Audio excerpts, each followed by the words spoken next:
now is Wisconsin Republican Congressman Sean Duffy, a member of the House Committee on the Budget.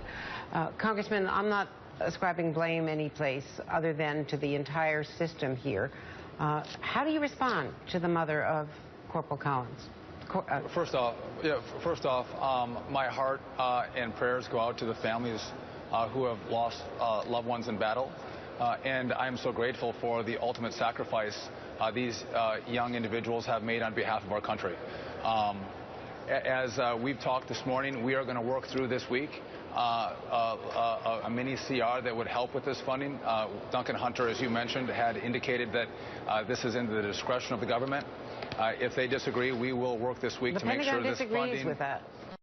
So if they disagree, we'll work through a mini CR that will take care of these families who have lost loved ones. That is not the intent. I mean, the larger point, though, Congressman Duffy, is these mini CRs, mini continuing resolutions, that's the whole question of, you know, taking little pieces of the government. The issue is not that this is a small matter, it's a very big matter, but so is the matter of the kids in Head Start. So is the problem of the single moms who aren't getting food stamps and aren't getting their help. You know, so down the road are the survivors' benefits, and that fund is going to run out in weeks, if not months. So you can't take this piecemeal, Congressman. You know, isn't the issue that someone has to sit down and figure out what to do about the stalemate that has led to this? You hit the nail on the head. I mean, and the president has said, I won't sit at the table. Harry Reid said, I won't negotiate.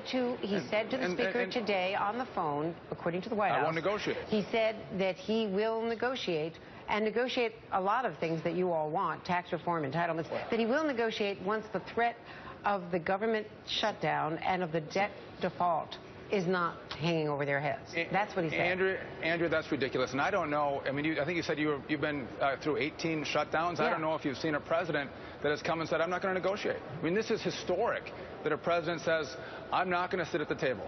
As a guy that's the 10th of 11 kids, families work through problems by talking and communicating.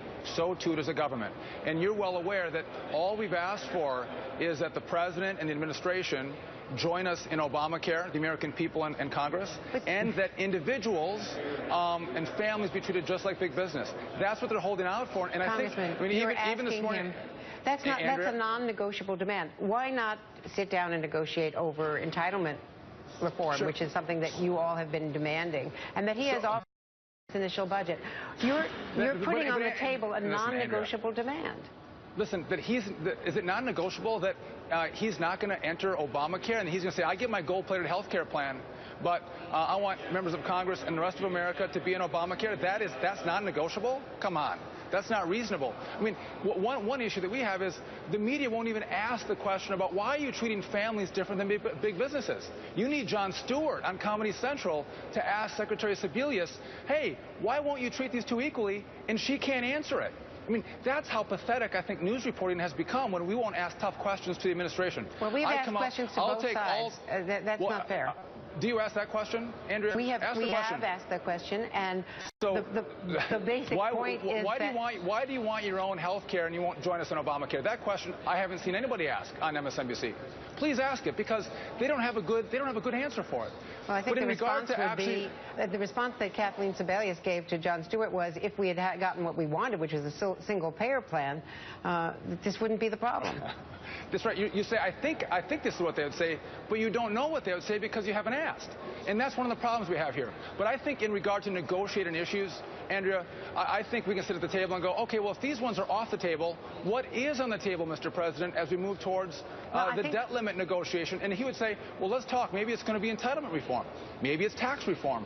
We'll have all those conversations, but when he says, you have to give me what I want, I'm not going to talk to you, I think America looks at that and goes, I understand there's divided government, people are hard on both sides, but I expect them to talk to each other and work through their differences and make it work. That's not happening now, Andrea. With all due respect, this is about military death benefits to kids, to 19-year-old kids who have died in Afghanistan and who are not returning home.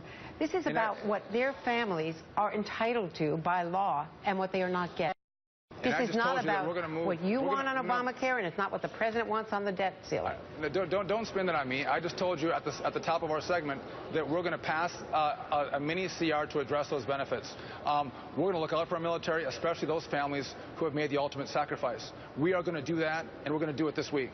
So you were asking me about the larger issue of why can't people resolve this government shutdown, and we have been incredibly reasonable, making a small ask. And if the president doesn't like what we've that he get rid of the central part of his health care plan that was upheld by the vote of a presidential election and the United States Supreme Court. Andrea, hold on, that's your spin. The president gave a one-year exemption for, listen, he gave a one-year exemption for businesses in regard to taxes and penalties in Obamacare. Everyone still can go into the exchange if they want, but they're not penalized in big business if they don't go in.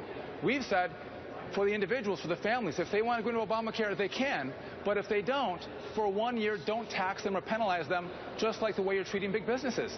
That is fair under the law. That's all we've asked for. He's won the debate, Andrea. The exchanges are up and kind of running. There's subsidies out there. This is a small ask going equity and equality under the law for individuals and families, just like big business. And why won't he join us in Obamacare? Why wasn't Michelle Obama on October 1st at the computer with her family signing up for Obamacare? Or Jay Carney? They have their own gold-plated health care plan that they're in, and they don't. No, I'm not. I'm in Obamacare. I'm in Obamacare, Andrea. All members of Congress are in my family. The president should join us in Obamacare and the rest of America.